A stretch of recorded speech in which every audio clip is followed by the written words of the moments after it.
Dear Madam Tsikhanouskaya, Excellencies, esteemed members of Parliament, dear guests, partners and friends of the Helmut Schmidt Foundation. On behalf of the Bundeskanzler-Helmut-Schmidt-Stiftung, it is my great pleasure to welcome you to our inaugural Helmut Schmidt Lecture 2021. 6 years ago, exactly on this day, former Chancellor Helmut Schmidt died at the age of 96. Some of us in the room had the great honor to know him, working with him, and learning from him. For the Helmut Schmidt Foundation, established in his name, this day therefore provides a fitting opportunity to honor his services to our democracy in Germany and as well in Europe, and his strong commitment to international cooperation with a new Helmut Schmidt Lecture. For many of us, today is the first time that we meet in person in almost 2 years. And what years they have been. I'm not only thinking of the pandemic, which has fundamentally changed our lives beyond recognition. I'm also thinking about the state of democracy in the world. When Helmut Schmidt died in November 10, 2015, the businessman Donald Trump had just finished producing another season of his reality television series, The Apprentice. He had only months earlier announced he would run for the presidential office, which was not being taken seriously by many seasonal political analysts. And when Helmut Schmidt died, the Law and Justice, or Peace Party, had just assumed power in Poland. It has also only started to enact measures that observers said were increasing political influence over state institutions and threatening to reverse Poland's democratic progress. What were we thinking about the state of democracy in the world back then? And what are we thinking about it now? In the past 2 years, we have witnessed how governments in countries such as India, Turkey, or Venezuela have restricted core democratic values, such as the freedom of the press or the independence of the jurisdiction. These attacks have often not taken place overnight and with a big bang, but have happened insidiously, step by step. And these attacks on democracy have happened and are still happening, where we long considered democracies to be most stable in the member states of the European Union, such as in Poland and Hungary, as well as in the United States. These established democracies suddenly face issues which are often very similar to troubling young democracies looking or facing a lack, for example, of the rule of law. As the eminent democracy scholar Thomas Caruthers wrote in an article in the last year of the Trump presidency, he said, "For decades, courageous democratic activists and struggling democratic governments looked to the White House for solidarity and support. But today, it is more common for illiberal politicians and authoritarian regimes to do so." This crisis of democracy is not a product of the pandemic, but the pandemic has certainly exaggerated it. There are many reasons why. One is that at the beginning of the pandemic, autocrats such as China seemingly demonstrated a quick and a successful crisis management that did not need to show much concern for democratic rights. This happened, for instance, when it came to enacting strict curfews or contact tracing.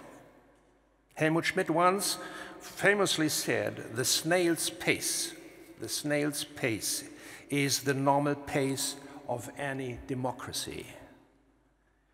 It is perhaps this snail's pace that has given democracy a bad or a worse name. Personally, I think that it is undeniable that the state of democracy is a topic that is both timely, decisive, and a grave challenge we ought to shoulder together. But at the same time, I think we can also be hopeful and optimistic. There's also good news for democracies. One thing that makes me optimistic is that we know how resilient democracies are. Autocracies may sometimes act faster in crises, but we know that democracies learn to emerge more resiliently from these crises. They do so because people are more willing to obey rules when they trust their government. They do so because the sometimes long and protracted decision-making process in democracies ultimately ensure that there is a broader political and societal consensus. And they do so because core democratic values such as the freedom of speech, freedom of assembly, or free and fair elections allow democracies to correct errors in their system and enable peaceful transfers of power. Another thing that makes me optimistic is that despite all the bleakness regarding the state of democracy in the world, the precious democracies faces have also given a real boost to thinking about and mobilizing for democracies. We have seen courageous people rising up all over the world to hold governments responsible. Which brings me to one of the most impressive examples of pro-democracy activism in our time. In Belarus, protests and other creative forms of dissent are continuing, despite heavy repression and unprecedented levels of violence since the fraudulent presidential elections in August 2020. The regime has arrested scores of journalists, bloggers, or activists. Dozens more have been forced to flee their home and the country. Still, people in Belarus have shown us what it means to really live democracy. We at the Bundeskanzler-Helmut-Schmidt-Stiftung could thus not be prouder to have one of the most inspiring global voices for democracy as in your inaugural speaker of Helmut Schmidt Lecture, Sviatlana Tsikhanouskaya.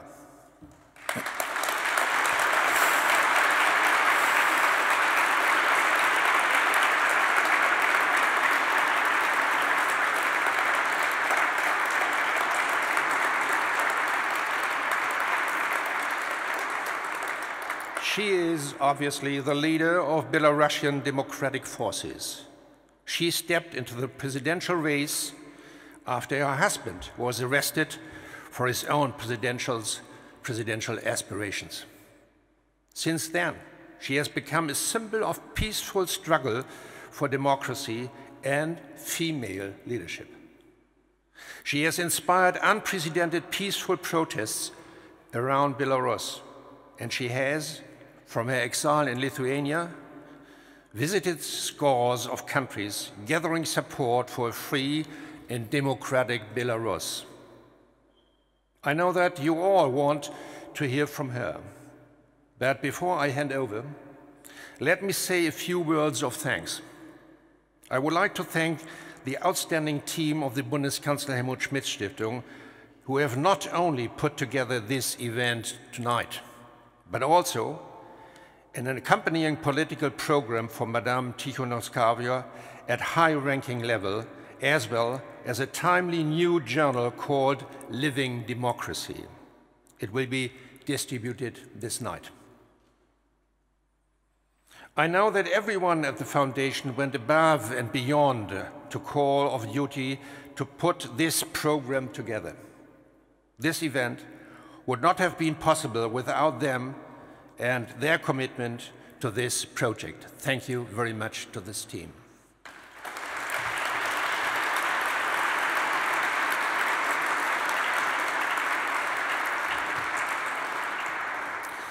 Let me also thank our cooperation partner for this inaugural Helmut Schmidt Lecture, the Berlin-based Global Policy Institute. Thank you for supporting this idea and being such a perfect partner. I think we can already be proud of the impact we achieved together. Of course, we are very grateful that Matthias Naß, Chief International Correspondent of Die Zeit and member of our Board of Trustees, will chair the following discussion. And now, ladies and gentlemen, it is a great honor for me and joy to welcome the leader of the Belarus opposition, Sviatlana Tsikhanouskaya, to deliver the very first Helmut Schmidt Lecture. We all look forward to your word and sharing this evening with you, Madame Tsikhanouskaya. The floor is yours.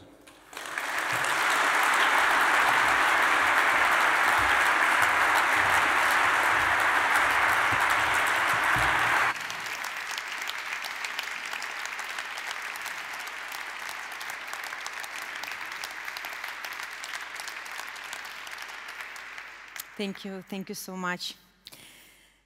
Mr. Steinbrück, honorable guests, what a pleasure it is for me to be here today. It's an honor to open this inaugural lecture series following the invitation of the Helmut Schmidt Foundation and the Global Public Policy Institute. You know, being in Berlin is very special for me. This is a reminder and a promise at the same time. It has seen dictators come and go. It has witnessed sufferings and destruction of unprecedented nature, but it also seen humility and unbounded admiration to freedom. We are now just a few hundred meters away from the checkpoint Charlie that once separated East and West, cementing the division of Europe. And when I visited Berlin for the first time, and it was over a year ago, the first thing I did was come to look at the Berlin Wall.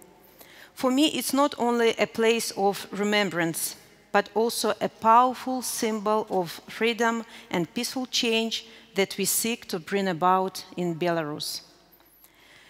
At the Potsdam Square, also not far from here, you can see a reminder of the Berlin Wall. Belarusian activists have painted it in white and red colors of our national flag in support of the protest movement, the largest in our country's independent history.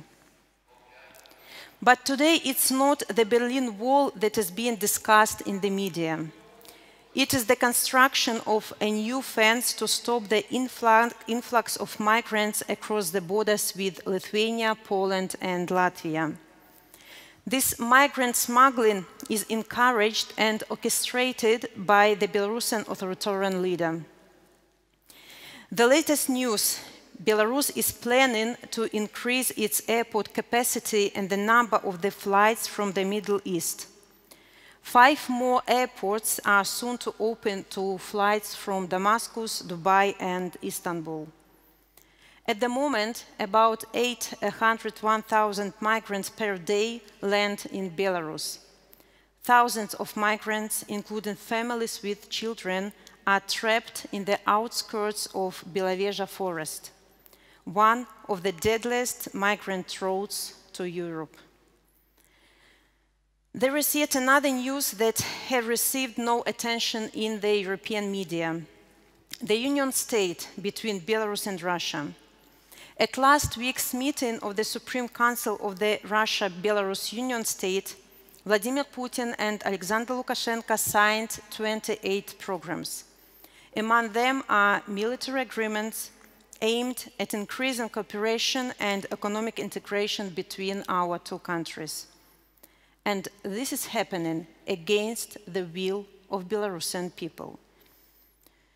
Belarusians have clearly demonstrated in selfless campaigns and peaceful protests that the Lukashenko's regime has no mandate and legitimacy to govern this country. Its only source of power is violence and torture.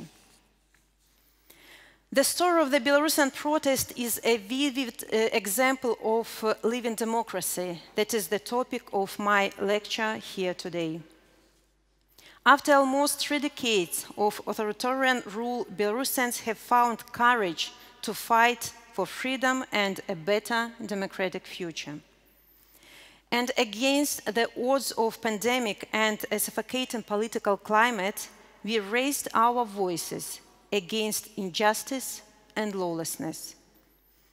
The presidential campaign announced on May 2020 has inspired unforeseen levels of mobilization and participation. Through Telegram and social media channels, we mobilized our families, our friends and colleagues to go to the ballots and give voice to their discontent. We collected hundreds of thousands of signatures for presidential candidates. We built an army of election observers. We created digital platforms to benefit from our society's collective intelligence, unleashing creative campaigns, slogans, projects, and ideas, a true force of living democracy, never seen in Belarus before. And we were surprised. Suddenly, we saw not only our families, friends, and colleagues, but hundreds of thousands of Belarusians who were united by the same aspiration to live in a free country where citizens' rights are respected, where the voice of civil society is heard. And the inspiring words of Maria Kolesnikova, whom many of you know in Germany, in particular if you happen to come from Stuttgart: Belarusians, you are incredible. These words are echoed across the country, and it gave us strength and power. And the protest in Belarus reached every Belarusian family. Every corner of our country, men and women, young and old, workers and teachers, journalists and doctors, students and professors, sportsmen and artists, opera singers and entrepreneurs, IT specialists and shop assistants, those coming both from urban progressive centers and rural conservative areas. Pictures and videos of peaceful Belarusian protests traveled the world. And together, we have become the voice of Belarusian society that for so long has been silenced, threatened, and oppressed. And this was not an expression of parliamentary democracy that Helmut Schmidt, Germany's moral compass and a voice of reason, was advocating for. This was an expression of living democracy. You know, when I ran for president, out of love to my husband, Sergei Tikhanovsky, who wasn't registered as a presidential candidate, but thrown behind the bus instead, you know, I really didn't think that I could win. I didn't believe in free elections in Belarus. I didn't have any political experience or even ambitions to enter politics. I wasn't even sure that I would have enough strength or courage to go through this campaign. But then I felt an immense wave of support and solidarity. Our society has changed. We were tired of thinking that nothing depended on us, and that only a strong leader would ensure stability and prosperity.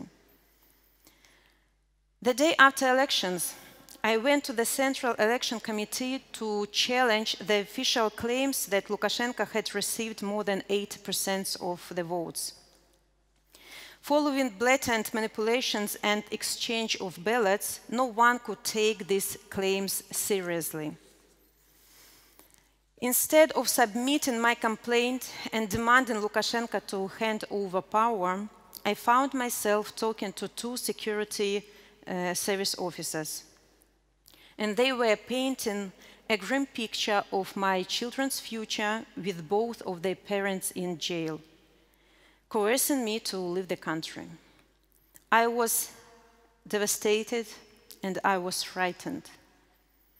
But like many Belarusians, I continue our fight for democracy and the right to determine our country's future. Regime's response to the democratic uprising has been unprecedented violence. Since the presidential election on August 9, 2020, more than 37,000 people have been imprisoned. Thousands have been humiliated, tortured, and traumatized. Currently, there are 834 political prisoners in Belarus, and the number continues to rise. Many face up to 20 years in prison. Thousands of Belarusians have been forced to flee the country. As of August 2021, Poland alone issued over 150,000 visas to Belarusians in exile, and the actual number is likely to be much higher. But we know that Lukashenko regime is acting out of revenge and fear. The political elite continues to cling to the power using violence and repressions. But however, we resolutely reject any forms of violence. The political situation hasn't yet changed, but our society has already changed. We don't want to be paralyzed by fear. We don't want our athletes to be forced into exile. We don't want our journalists to be hijacked together with innocent European citizens for the sake of one man's personal revenge. We don't want Belarus to be an international threat. And we don't want our country's leadership to encourage migrant smuggling. But we shouldn't be blinded by this migration. We shouldn't fight the battle against windmills and invest our resources in building fences. It doesn't lead us anywhere. The Belarusian regime is neither predictable nor plausible. There will be new threats and new pressure mechanisms unless we tackle the problem at its root. And the problem is the illegitimate power in Belarus. The regime that holds millions of people hostage and has become a threat to regional and global peace and security. What we want is to determine our own future, a right we have been deprived of for too long. We want to build democratic Belarus based on our shared values of freedom and solidarity. And our first and most urgent priority is to stop violence and repressions. The second priority is to release all political prisoners. And I won't be tired of repeating that political prisoners shall not become subjects of bargaining games. These are Belarusian citizens who committed no crimes. In free and democratic countries, they would have been celebrated for their deeds, for their selflessness, solidarity, and heroism. And our final priority is to initiate a nationwide dialogue and pave the way to a new presidential election and democratic future for Belarus. We need to resolve this crisis, and I truly believe that this is only with the concerted efforts of the international community that we can achieve this. If Belarus is forgotten, if Belarus is disregarded, this humanitarian catastrophe will become a threat to all democracies in the world. It is therefore the need of the hour to lead Belarus peacefully out of the political crisis and to bring the Belarusian political elites to the negotiation table with regional and international partners. And I'm convinced that Germany could play an important mediating role in this process. Germany is at a crossroads today, but no matter what direction it will take, there are high expectations towards Germany's future role, both domestically and internationally. Germany is not just an economic power and a global expert leader. Germany is a constitutional state who has a record of successfully overcoming tyranny and finding reconciliation based on democratic values. Just as Europe is not just a single market, but a continent united by fundamental rights and values. You know what is often taken for granted here in Germany and Europe, thousands of Belarusians have to fight for every day: freedom.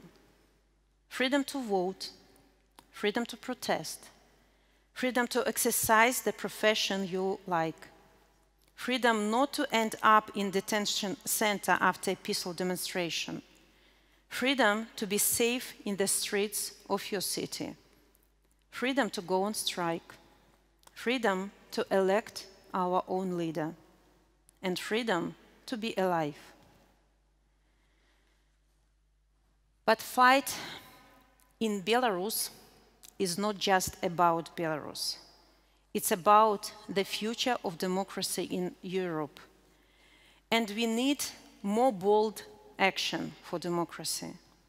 We need a vision for the future in Europe and a more ambitious agenda of political reform. And we have no time to lose. Faced with the great challenges of our time, such as climate change, the COVID-19 pandemic, rapidly growing inequalities, demographic change, or the erosion of trust in politics and democratic institutions, we must act quickly and boldly. Europe must once again become a magnet for other countries and free itself from fatalism and despair. We must encourage people who want to support democracy. Achieving democracy for society is similar to learning to take responsibility for your own future. It's a coming-of-age process. Democracy will be sustainable only when we realize our personal responsibility for it. And I truly believe that Belarus will become a success story, a precedent, an example for others to be emulated. And you know, it's not enough to defend democracy. We need to advance democracy. We need to live democracy. We need to fill it with new forms and meanings. Reflect on our changing societies and the items we live in. We owe the next generation an inspiring narrative of future democratic Europe. We can now close our eyes and act as if nothing is happening. Or we can use our voices and power to seek justice, to show solidarity, to be advocates of freedom and change. And I want us to stay vigilant. I want us always to stay alert. I want us to continue our fight for justice and freedom. It's human lives that are at stake. It's human dignity that is at stake. And it's our children's future that is at stake. These days, the words of hope come not from European parliaments, media outlets, or university pulpits, but from Belarusian prisons. Spiritually, I have become even richer and stronger. They believe they put me in prison, but in fact, they only strengthen my faith in the righteous fight for freedom. writes Belarusian sportsman Alexei Kudin, who was imprisoned in January this year. And Marfa Rabkova, a human rights defender and volunteer service coordinator for Human Rights Center Vesna, who is now facing 12-year prison sentence, shares a timeless reminder. Through turmoil has descended upon our land, I am sure that soon we will see the dawn. This is not for us to choose the times, but the times choose us. We will remain up to us to go through all the hardships and obstacles with dignity. And the main goal is to remain human. If they are full of hope behind bars, how can we not be? So let's not build fences. Times will come to tear them down. Let's build a strong democracy instead. Let's live democracy. And that's what Germany and Europe are best at. Живе Беларусь!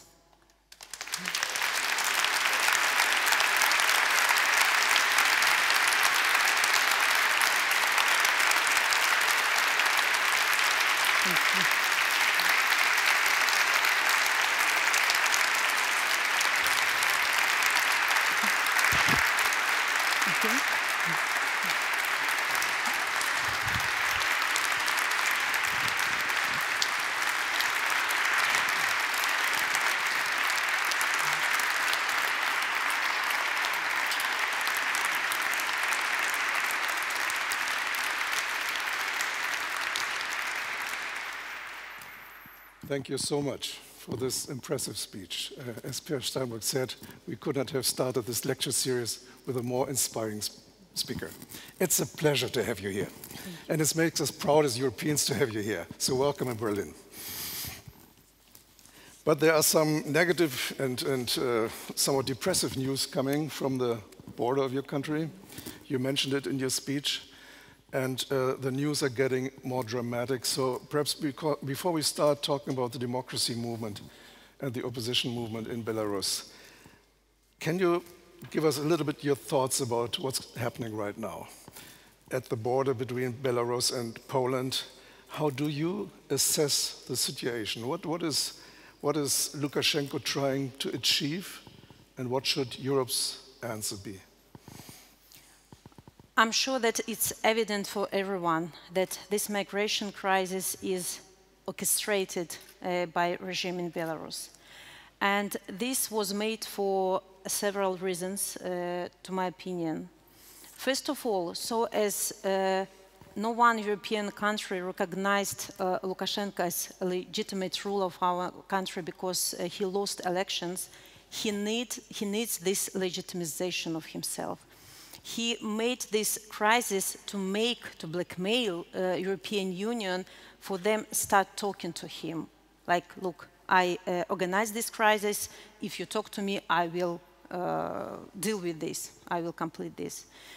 And, using this moment, I want to say thank you to Germany and other countries for their principled position. We are not communicating to criminals. You have no right to blackmail our union, the whole Europe. And this is a strong position. The second reason why he's doing this, there's already for more than 1 year, there is deep political crisis in Belarus with tortures, with repressions, with thousands of people behind the bars. And Lukashenko deliberately wants to shift focus from inner problem to migration crisis. He wants the world to forget about political prisoners in our country, for those who were injured during repressions, during demonstrations in Belarus. And one more reason is that the regime wants to split Europe, because towards the situation in Belarus, it's evident what is black and what is white. You know, there is absolute unity and consensus among all the parties and all the countries that elections were fraudulent, that Lukashenko didn't win, and he can't represent Belarus anymore.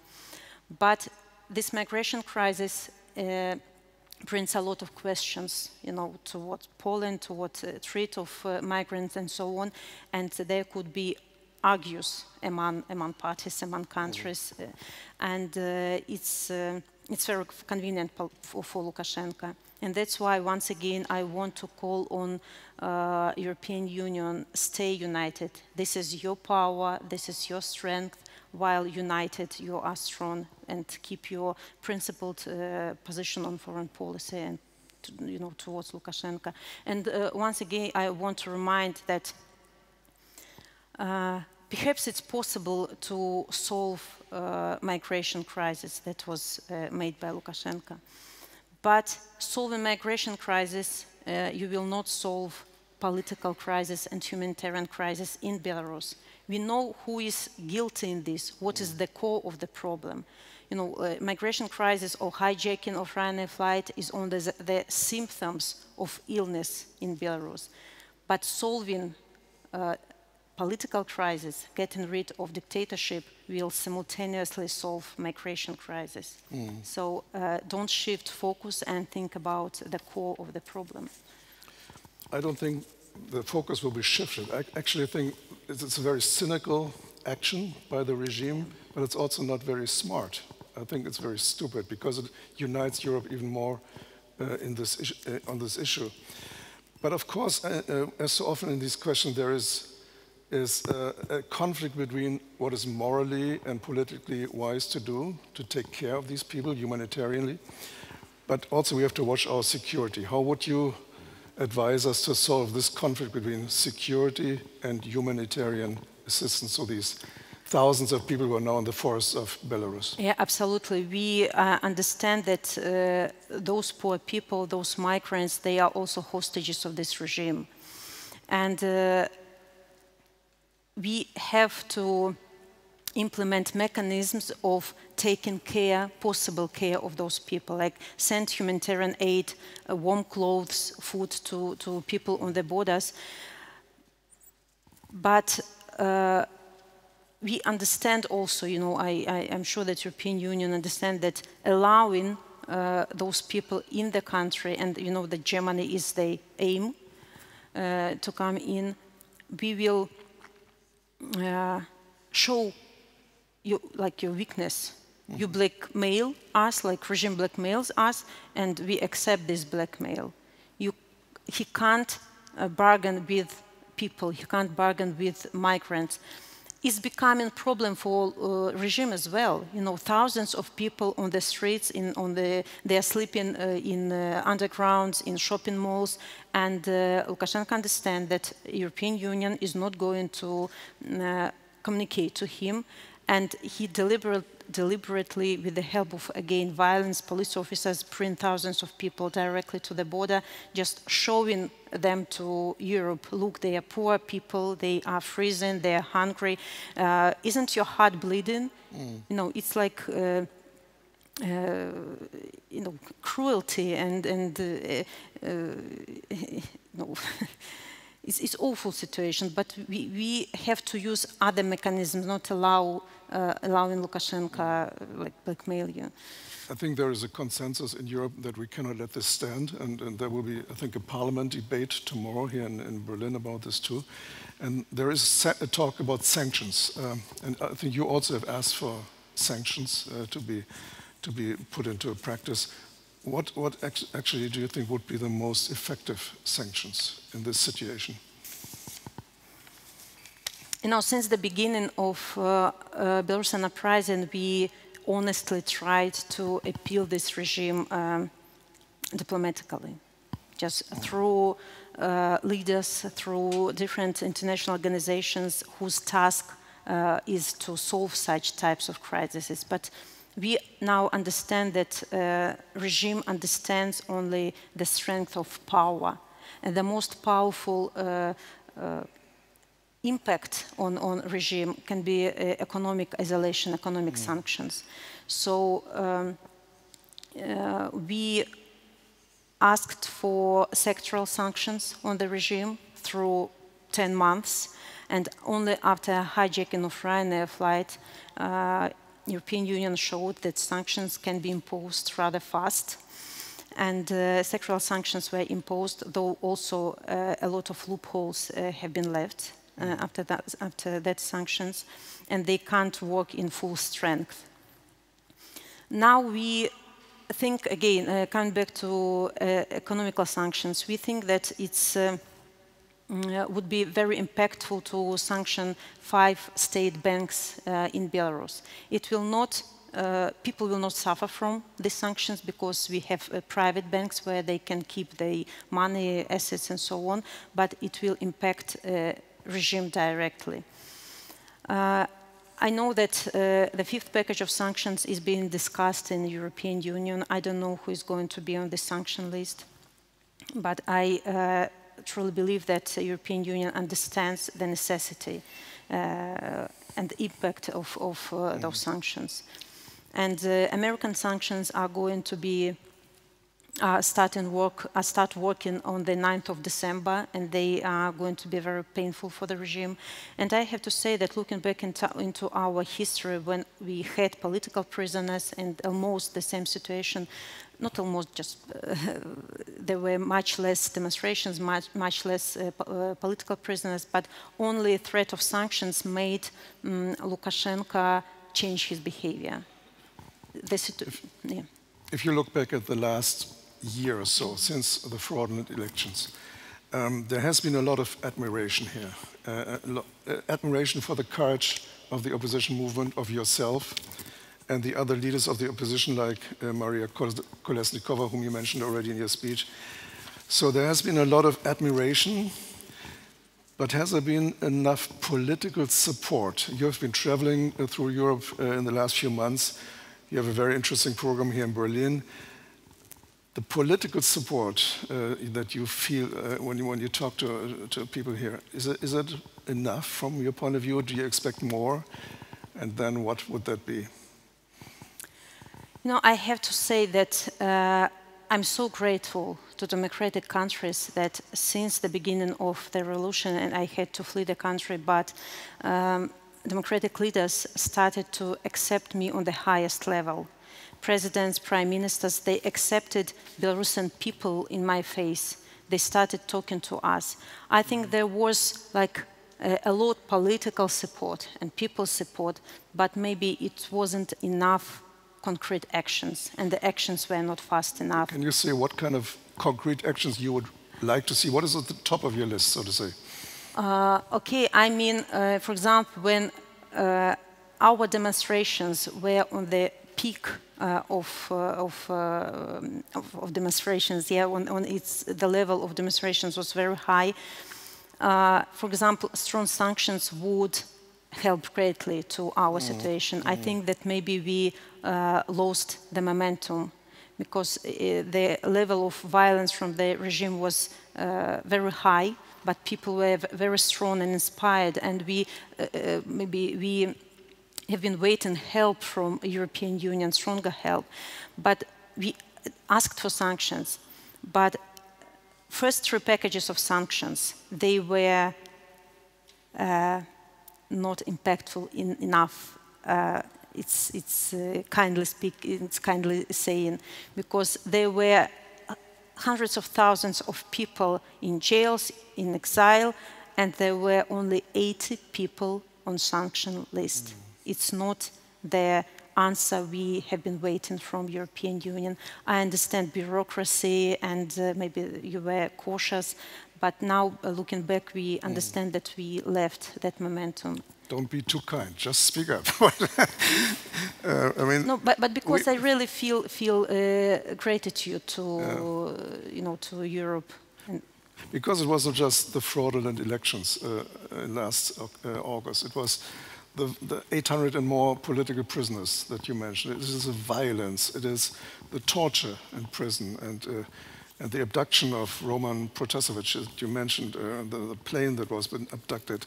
So I think beyond all kindness, this asks for a strong political response, and I hope you're outspoken when you meet your partners here in Berlin. You have a very impressive program here in Berlin. Yesterday started already, today and tomorrow. You're seeing the president, you're seeing the probably next chancellor, and all kind of people from the parties and governments. What exactly do you expect from the next German government? Before you met Chancellor Merkel on your first visit here, now you're seeing the people who might be forming the next government. What do you tell them? What do you want to see from Berlin? First of all, I want new government to keep Belarus as priority in their foreign policy, because what's going on in Belarus is not only about our country, it's again about democracy in the whole region. To raise awareness about country, maybe to be leader for other countries, you know, how to put pressure, political pressure, economic pressure, diplomatic pressure on the regime, because other countries are watching you, follow you. For example, last year when it started in the German Bundestag, when your parliamentarians took good parenthood on political prisoners. They write in letters to them, they are taking care of their families. They became an example for other parliamentarians of other countries to act in the same way. So if Germany will show their braveness, they are not afraid of other players in this ugly game, that they are on the side of values, other countries will join. It's absolutely necessary to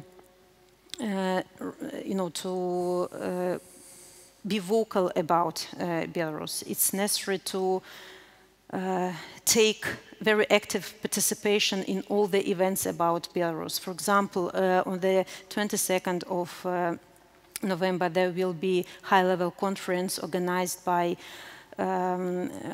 Austrian Chancellor.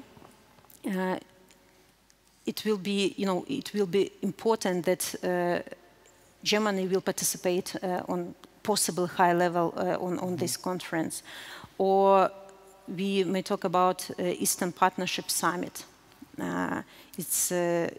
Lukashenko suspended participation of Belarus in this summit, in this Eastern Partnership program, but he is not the voice of Belarusians. We need this program. It's very important for us, so we need to be participated in this event, though now we see that they want to leave empty chair for Belarus, but we want a special side event to be organized, very high-level event for Belarusian civil society, where will be equal representative of Belarusian people.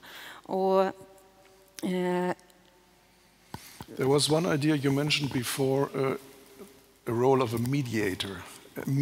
As far as I understand it, a mediation between the opposition and the government in Belarus, a foreign mediation. And you thought about the German government to play this role as a mediator? Absolutely. You know that our strategy is peaceful transition of power through negotiations or dialogue. And this should be negotiation not between regime and Europe or regime and Russia, but between regime and Belarusian people. But we need mediators because, you know, the other side, the opposite side, at the moment, they don't want to communicate. But we have to find the way out of our political crisis, and Germany and some, other countries who are interested can be mediators in this process. I don't know, Russia, Ukraine, whoever wants. And Germany, as leading country of European Union, can take this responsibility and try to organize this mediation or negotiation. In spite of all the violence we have seen in the last year or so, you have never given up the hope that there is a possibility of a dialogue, a real dialogue between the two sides, the opposition and the government. Do you still have this hope that there will be a a possibility of a peaceful dialogue? Look, we live in the 21st century. I'm sure that the time of wars have passed, and we have to look for peaceful resolution of any crisis in this world. So I truly believe that it's possible. But if the other part doesn't want at the moment to participate in this negotiation, other countries, democratic countries, have to have leverages how to make this dictatorship to look for a way out of the situation. And I truly believe that we can create such conditions for Lukashenko's regime that they will not have other way out, only dialogue. Now, Lukashenko has shown quite an enormous amount of staying power. He has been ruling Belarus for 27 years now. Many young people, of course, have never seen anything else but Lukashenko. And there is no sign of a sudden collapse of the government in Minsk. Why is that possible? Would you say that beyond the security apparatus, Secret Service, police, and so on, he still has support among quite a considerable part of the population? You know, I think that there are people who are supporting him, but I think it's mostly unconsciously, because it's usually people of our parents' generation that got used to live in Soviet Union. They got used to live under dictatorship. They can't imagine these changes. They can't imagine how it is to live in democracy, because it's convenient, to do nothing for changes. And this is usually people from villages, without any access to internet. We have a lot of people in Belarus who have never been abroad, who don't know how it is to live with good pensions, to go to the cafes in the evenings. They just have the small house, cow, and so on. They can't imagine this. And of course, for them, it's difficult, because for 27 years, Lukashenko said, I'm the guarantor of your pensions, of stability, and only I can rule this country. But new generation, IT specialists, our workers understand that everything can be much, much better in our country, that we are wonderful, hardworking people who deserve better future and who can gain this future. We have, wonderful people with wonderful brains, hardworking again. If you want to do something for your country, you will, but only when you are respected, only when you understand your rights, and when you feel responsibility for the future. And this is what we want to achieve. There is a group of people, of course, among law enforcement forces in Belarus, but the majority of Belarusians, they really want changes. And this is, and Lukashenko knows this. He knows the real results of election. He knows the moods among people. And despite the situation that people are scared in the moment, that people can't demonstrate openly only because of violence, he can't influence people's mind anymore. He knows that he is not trusted. He can't be the leader of free society anymore. Perhaps we have to mention, the official result of the last elections was 80%, I think, for Lukashenko, and 15% for you, 10%, something like that. But there are estimates that you actually got 55, 60% of the real vote. So in other words, you should be the legitimate president of Belarus. Now, since the last few months, it has been rather quiet, since the demonstrations have died down. Do you have hope to see a revival of these protests? And if not, perhaps these big demonstrations, some other kind of, or some other forms of protests? Look, I'm sure you understand that demonstrations is only part of protest and movement, most visible part, but only part. And it's a pity that in our world, if there is no pictures, it means that you don't exist. But in reality, people in Belarus are active. There are a lot of volunteers, underground volunteers in Belarus, who doing very small steps, but they are very important. You know, I mean, they widespread newspapers, they put our symbols everywhere, they record videos about the situation in Belarus. Our workers in the main enterprises, they are united into working movement and are preparing for nationwide strike when the moment will come.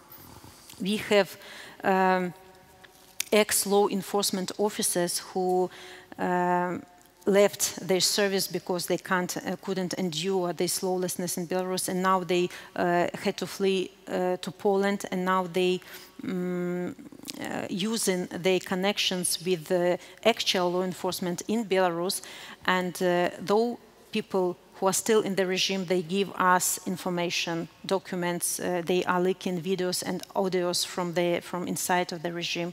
So we are building structures, we look for ways how to communicate, and I'm sure that there will be the second wave of uprising. I hope that it will be like last winning wave of uprising, but we have to be prepared. Because a year ago, when we had such strength, emotions, desire for changes, we didn't have structures on the earth. We didn't know how to communicate. You know, but now we have to prepare very thoroughly for next step. And sanctions and external pressure will help us, of course. Your husband has been jailed since he announced his running for presidency. Can you tell us a little bit, are you in contact with him? Can you write to him? Can he respond to your letters? Political prisoners in Belarus don't have opportunity to communicate with their relatives directly. It can happen, it can go only through the lawyers. Lawyer visits political prisoner and send message to relatives, the same about me. But we can't communicate about trial or about, you know, the situation. We can communicate only about health, you know, how are children and so on. But letters, it's maybe the only way of communication for other people. And I have to say that it's extremely important to write to political prisoners. It will take 10 minutes of life of any person, but it will make the whole day for prisoner, because they are assured by administration that you are forgotten, you sacrificed in vain, nobody remembers you anymore. And those hundreds of letters that political prisoners get every week, it's such a huge inspiration for them. They understand that they sacrificed with their freedom, some with lives, with health, just to give us opportunity to continue, and that the whole world is supporting them. They get letters from Germany for sure, from other countries, from USA, Canada, and so on, and they understand nothing is over, everything is continuing, and we have to be strong here behind the bars, because we have to wait till, you know, this victory. So my letters, no one of my letter was received by any of political prisoners. I wrote to Masha Kolesnikova and Maxim and my husband, of course, but they don't deliver my letters, but my children write to their daddy, and he gets the letters and write back. Your children, I think, are 5 years and 10 years old, something like that. Do they understand the situation their father is in? Do they know what that means, being in prison? My daughter is 6 years, my son is 11. Son understands what's going on. We are not communicating a lot about the situation because maybe we want to defend each other, you know, while not communicating. For my younger daughter, her daddy is staying in Belarus because of COVID. He can't come to her. This fairy tale is suitable for her. And he sends presents to her and letters. It's enough at the moment. I'm sure that my children, children at all should have their childhood and don't think about such serious things.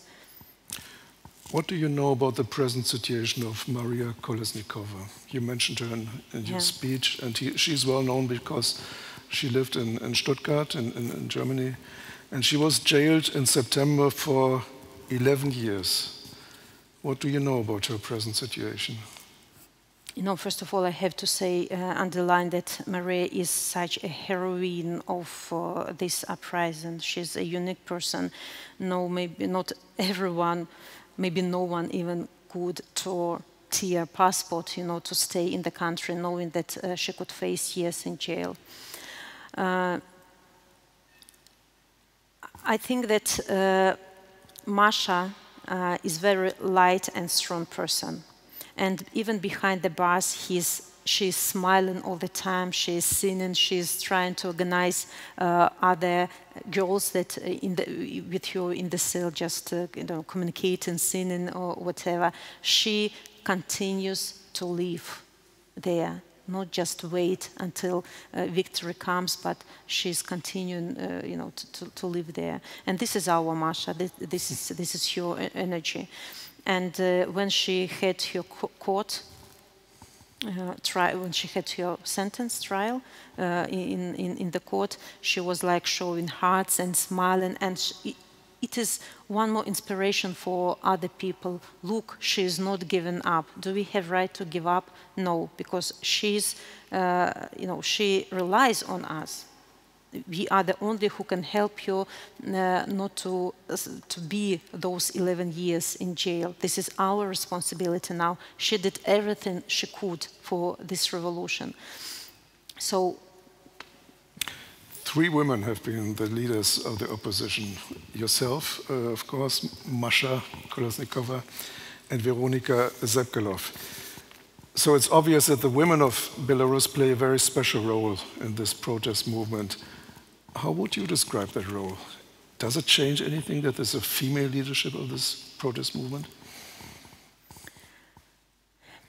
You know, I think it's maybe outstanding circumstances that made women take this leading role in revolution, in pre-election campaign, because we women, our trio, made our first steps instead of our men. I'm instead of my husband, Masha, instead of your boss, Viktor Babarika, and we took this responsibility. We understood that it's not only men who have to lead changes in our country, we also can. We maybe, okay, I can talk from myself, maybe I underestimated my strength, my inner strength, because I all the time was like behind my husband. I was bringing up my children, you know, was usual wife and mother. But when life put me in such circumstances that I had to make serious decisions, I made them. I took this responsibility for myself. So every person, every woman in our country took this responsibility. And when, after 3 days of hell in Belarus, when our men were tortured and beaten in jail, our women were the first who went instead of them, who stand on the front line before this OMON, before this riot policemen, just showing that we are not afraid. We are in white dresses, we are with flowers, we are peaceful women. So just, and then men and you know, other people looked that women are so brave. We should join them, you know. And for sure, in New Belarus, there will be no question of inequality in our country, because our women proved that they are strong, that they can lead movements, businesses. It's not. You spoke about this movement being a feminist movement. So do you think there's a chance that it changes not only politics in Belarus, but also the thinking, the society? I mean, this is a rather, as far as I understand, a traditional society in Belarus. Now, this feminist movement, which impact can it have beyond politics? You know, yeah, so as we are post-Soviet society in Belarus, where women always had like second role. But you know, our society was also changing, looking at Western countries where these feminism questions aroused all the time. I think that as I said, look, we proved everything, and our women can lead businesses, can lead country, can lead families, or whatever. We are ready to take responsibility. We are prepared for this. So, you know, and our men will have to get used to it.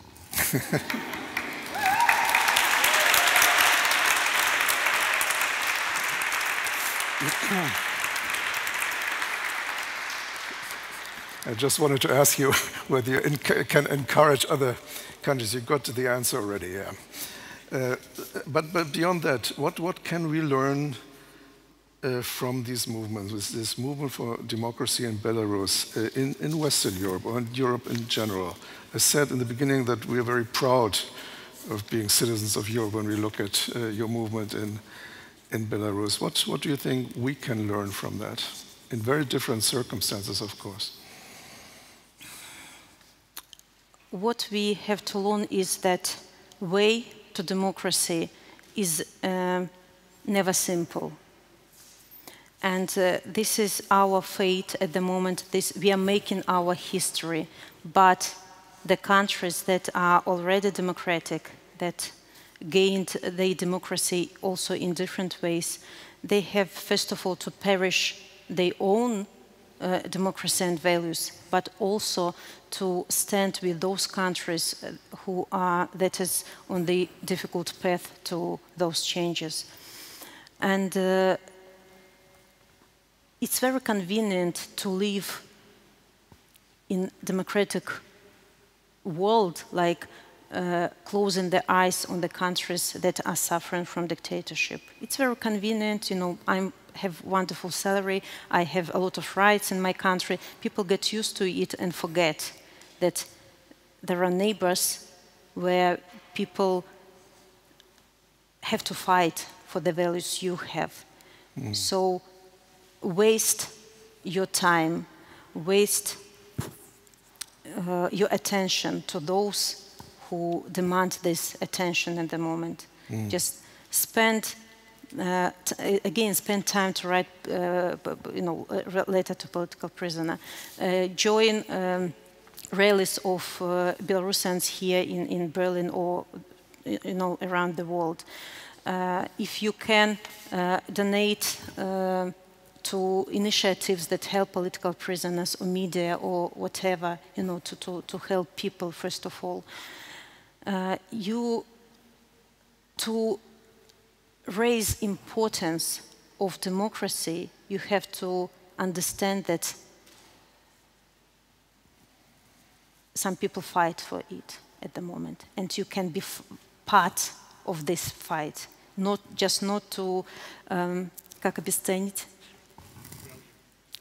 not to devalue, democracy in your own country. So participation is important. When your word, victory is achieved in Belarus, what do you think should be done to those today in leading positions who are committing those crimes? How do you think they should be held accountable for what they did? You once spoke about an international tribunal for Lukashenko, probably, or for other people. So how should they be held accountable? I'm absolutely sure that we have to avoid impunity for the crimes that people committed in Belarus. And those whose hands are in blood for murders, for tortures, they have to be brought to justful trials. They have to answer for their crimes. Of course, we have to consider, the strategy of reconciliation. But those who committed heavy crimes should answer for their crimes. Ministers who also, like participants of repressions, they silent participants. They are on the side of regime. Of course, they can stay on their positions if they endure democratic changes. They can be the part of this process of democratization. But again, those who are guilty, they shouldn't escape justice. You spoke of a so-called book of justice that should be making sure that those crimes are recorded. Are there already people working on those recordings, so to say, and a kind of documenting what has been going on? We have an organization called Dignity that is collecting all the evidences of crimes committed during all this period of time. And they are recorded. Maybe it should be already investigation launched on the base of these recordings, but it's also, like a long process. But we have to be sure that no one crimes is like avoided. Everything will be on one place, and in future in New Belarus we will have all the information at the table already. It is done. It is being done. You're living with your children in exile in Lithuania, in Vilnius. Your husband is in jail. You and your family have been threatened. You had to leave Belarus because of those threats. Can you give us an idea where you take the strength from to continue this fight? I have to say that I just have no choice.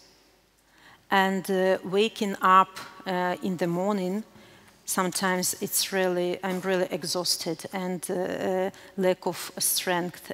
Sometimes I think, look, I can't endure this anymore. It's too difficult, especially when bad news from Belarus. But you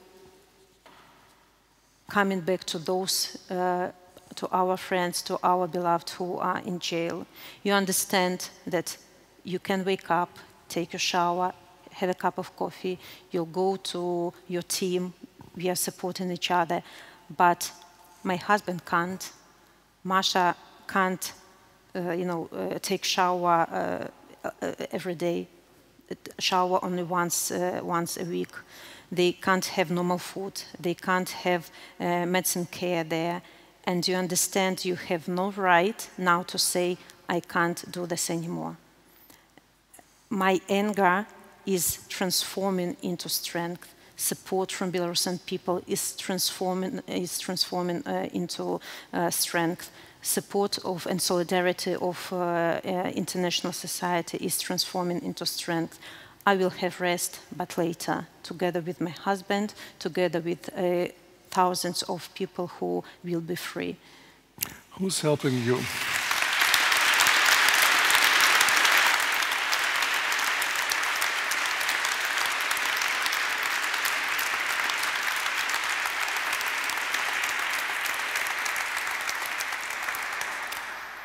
Who is helping you in this life in exile? You brought some of your friends and the members of the team here to Berlin.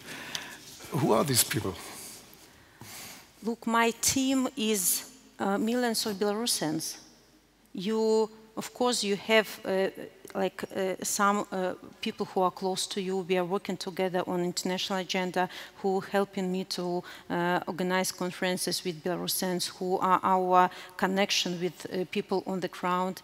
But, for example, Coordination Council, who is in Poland, is also my team. They are working separately on their agenda, but they are with us. Or National Anti-Crisis Management, where Pavel Latushka is leading, they also separate team, but we have one goal. Any separate initiative is my team, and I am their team. So we are not divided by any aims. We are united as never before, and this is our power, that we kept this unity, and as for my own team, I have very different people there. Some people came from the USA, they gave up their career there to come and work with me. We have outstanding journalists who could have, a good career also somewhere, but they understand their responsibility. That's why they also wasting their time just working with me. And we have a girl, for example, who lived in Switzerland, perfect life, wonderful, but she was so inspired she's Belarusian, but she lived a long time there. She was so inspired by our actions that she also left her normal life and joined us. And it's very difficult. It's, it's stressful, if I can call it job, but we understand what we are fighting for. We understand the end aim of this fight. This is something more than just work for yourself. You understand that people rely on you, and if you're a professional, you are on this place, you are needed here. So, but every Belarusian is outstanding. Even, I understand that I'm representing Belarusian on the international area. I'm meeting with presidents, prime ministers, but I have to say that what I'm doing is not more important than a person in Belarus who is putting stick on the wall, understanding that he can be detained any moment. So his job is not less useful than mine, because everybody does what he or she can, and this is our strength. When we are united, when we act in one aspiration, so we are strength. You've become a politician against all odds, against your own plans and wishes, and you've always pointed out that you don't want to stay in politics, that you are an opposition leader for a period of transition, basically, that you don't want to run for president again. Now, I wonder, is it possible? Can you just return to a private life, or your former private life, and is it really what you want? Is it what you want, and is it possible? Look, I told that I'm not going to participate in new free and fair elections because, first of all, I promised to people in pre-election campaign last year that my task is only help us to bring our country to these new free and fair elections. I'm not going to break this promise, though, of course, I fully understand that during this period of time, I gained a lot of experience, connections. I communicated with, I built bridges between Belarusian society and other governments. So I think that I could be in Belarusian politics in the future, but to be useful to a country, it's not necessary to be the president. And if Belarusian people will need my experience, will need me, I will stay with them as long as they want it. Well, thank you very much. Thank you very much for what you have done and what you're doing. Thank you very much for coming here. I think you have a lot of supporters here and people who wish you and your family all the best. Thank you very much. Thank you so much.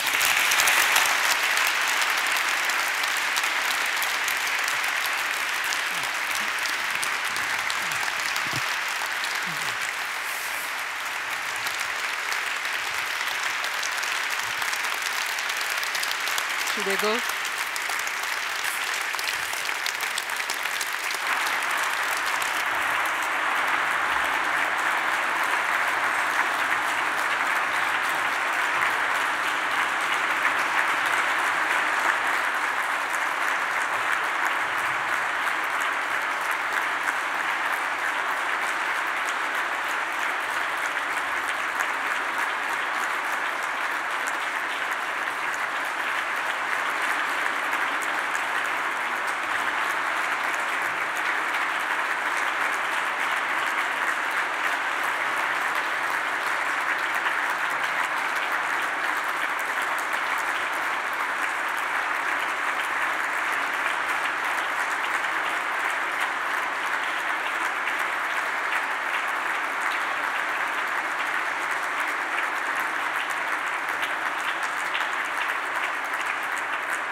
Well, dear guests, it's my part to finalize this first Helmut Schmidt lecture.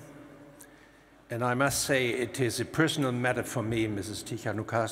Tsikhanouskaya, to thank you very much for an impressive, and I don't hesitate to say gripping, and resonating performance with your speech and your dialogue with Matthias Naß.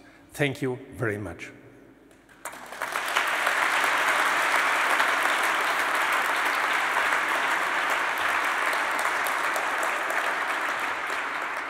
You inspired and profiled this first Helmut Schmidt Lecture remarkably, and you made this lecture, this very first lecture, to an outstanding event.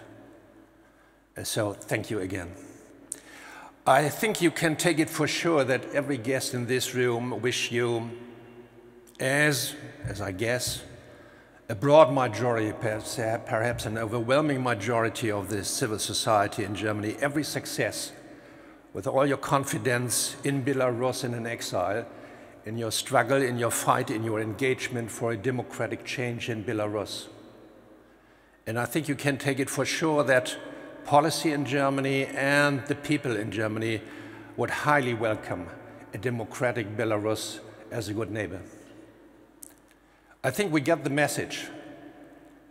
And I think it is necessary, or it's up to the officials in Berlin and all other European capitals, and not to forget in Brussels, to enhance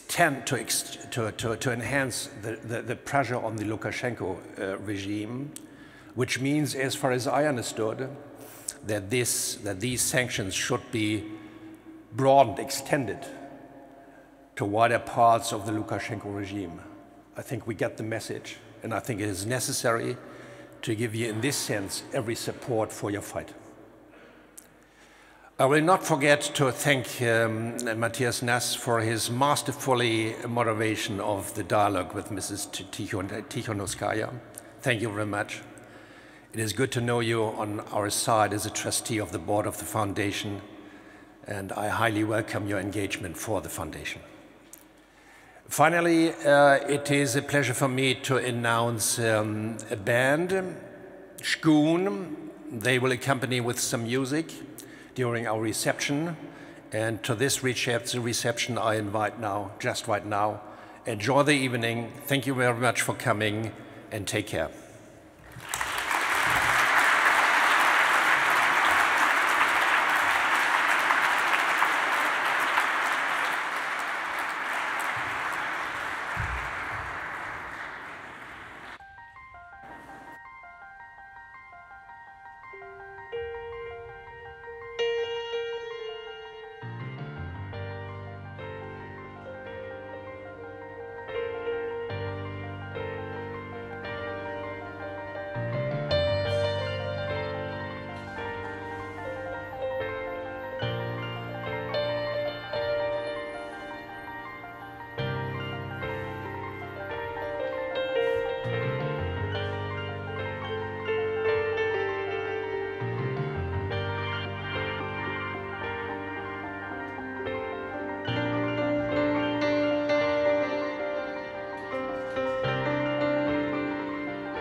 نبدأ